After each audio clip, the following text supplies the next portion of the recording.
Okay guys, it's time for a little Habs news update here. And today we're going to talk about the recent signing of Lukas Vejdemo. We'll take a look at where Danault finishes his season in the Selke Trophy voting. We'll give a Dominique Ducharme update and much more. But first, if you guys are a fan of the Habs, or you just want to watch Marc-Andre Fleury do the hokey pokey again behind his own net, put your left foot in, you put your right foot out, you give Anderson the puck, and you frickin' scream and shout. Ha! Please consider subscribing to my channel, as I upload hockey content daily and would really enjoy having some more you grasshoppers tag along for the ride. Now, let's start things off here by talking about a signing. Yeah, Bergie's been busy, as the Montreal Canadiens have announced they signed Lukas Vejdemo to a 1-year, 2-way contract. So, for those of you sitting in your seats, scratching your ass wondering, who dat? Fear not, little grasshopper. Let's pull out the old NHL Pokedex here and see who this Pokemon actually is. Vejdemo finished up this season in Laval with 7 goals and 6 assists in 27 games. Not too shabby.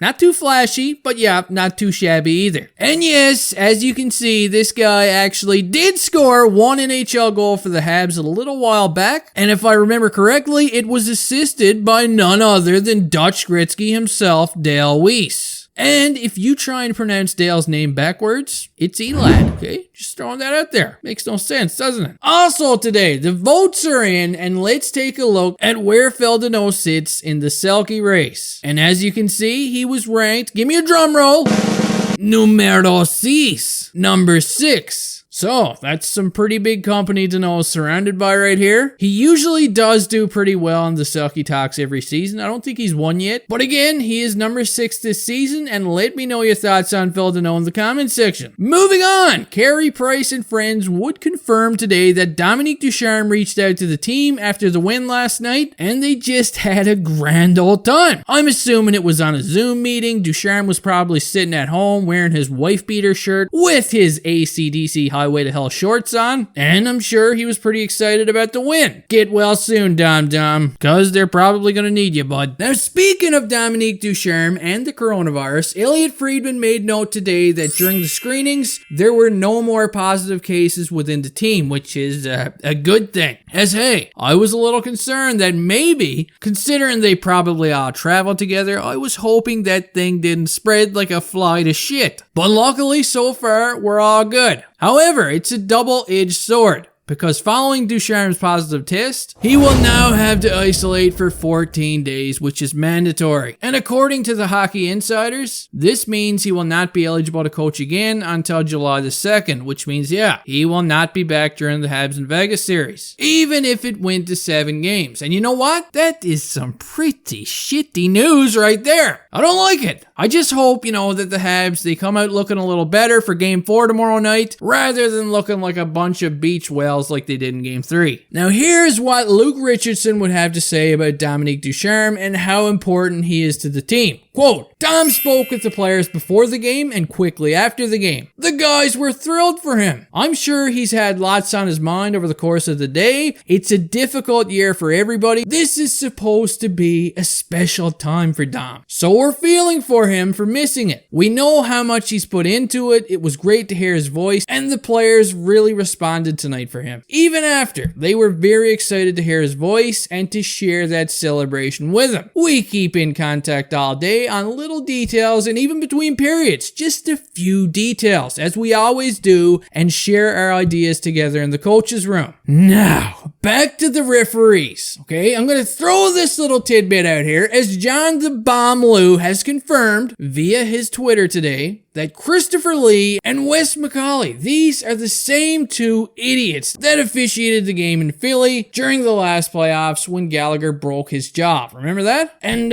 yeah, there was also no call on that play. So, we're going to end things off here with that. Let me know your thoughts down there in the old comment section, and hey, I'll see you grasshopping lunatics tomorrow. Booyah!